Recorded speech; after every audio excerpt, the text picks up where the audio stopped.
Doug Emhoff, our potential first gentleman, is making the rounds campaigning for his wife, Kamala Harris, as she runs to be the first woman president. Meanwhile, Trump has replaced his own wife with a cardboard cutout.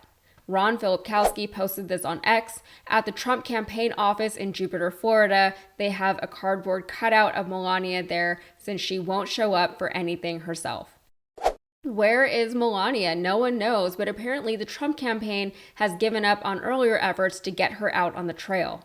Months ago, back when Biden was still the Democratic candidate and back when Trump was spending his days in a New York City courtroom, there was a push to get Melania out there with Trump, because what better way for a wife to show her support for her husband's criminal proceedings and his presidential aspirations than to sit by his side as he endured public humiliation and scrutiny? Well, she didn't do that, and now, as her husband has a very public breakdown, she is still nowhere to be seen. Even when her husband was shot at by someone who was trying to kill him, she just released a written statement.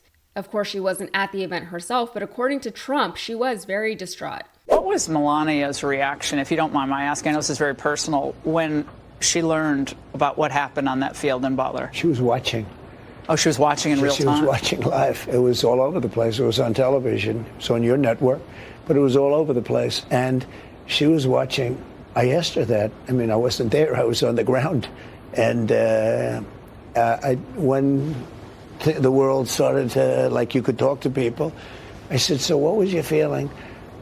And she can't really even talk about it. Traumatized. Which is okay, because that means she likes me. No, she loves me. That's good. I mean, let's say she could talk about it freely. That wouldn't be, I'm not so sure which is better. But she either likes or loves me, and that's nice. She did turn up at the RNC, though. That was nice of her, although she was asked to introduce her husband before his speech, and she said no. Maybe she doesn't want to give too much away before she releases her memoir later this year. That's a theory. Meanwhile, Doug Emhoff is everywhere. It felt like Doug was a bit out of place on Capitol Hill. I thought, what is my goofy dad doing here? But he embraced it. He left his practice after being a lawyer for 30 years. That was tough. I was so proud to watch him do it, to stand by her side. An example of true partnership. I just got married myself, and he's inspired me as a new husband. Anyone who really gets close to him knows he's kind, loving, and fiercely protective. I mean, just look at this face. This is my dad, the first second gentleman in the history of this nation.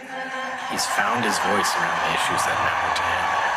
You have no choice but to speak up. Because we all know cowards are weak, and Kamala Harris can smell weakness. She doesn't tolerate any BS. You've all seen that look, and you know that look I'm talking about. That look is not just a meme. It reflects her true belief in honest and direct leadership. And it's also why she will not be distracted by nonsense. He's doing all the things a supportive partner should be doing. He's at the rallies, he's posting on social media, he's engaged with her outreach efforts. He even went viral. Let me end with this, Mr. Trump. I know you have so much trouble pronouncing her name. But here's the good news. After the election, you can just call her Madam President. Good for him. He is doing the most without taking the spotlight away from her. Ironically, Melania doing the literal least has become a distraction in and of itself from Trump's campaign.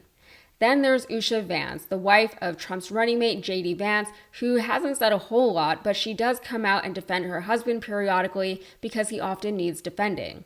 She defended him when he kept disparaging cat ladies. Because what he was really saying is that it can be really hard to be a parent in this country. And sometimes our policies are designed in a way that make it even harder. And we should be asking ourselves, why is that true?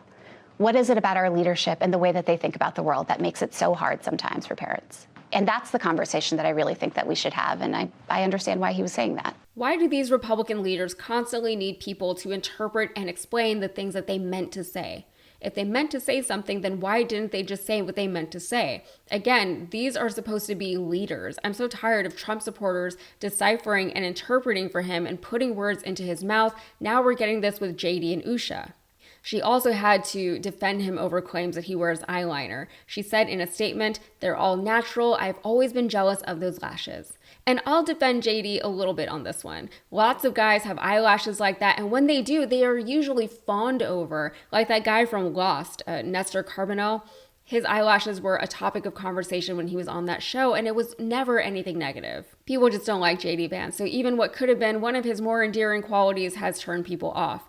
Also, Trump said Vance looked like a young Abraham Lincoln. I don't know why he needed to say that. With political spouses, they count for as much as we decide they should count for. Some people think they don't matter a whole lot. I tend to fall more into that camp, and others think they do. Yes, a political spouse can inform voters as to who these candidates are behind the scenes, what their character is like, etc., but that's not really a thing with any other job, not even other public service positions. I suppose if they have a really terrible home life, that's not a good sign, but for the most part, being bad at marriage doesn't necessarily mean that you will also be bad at your job.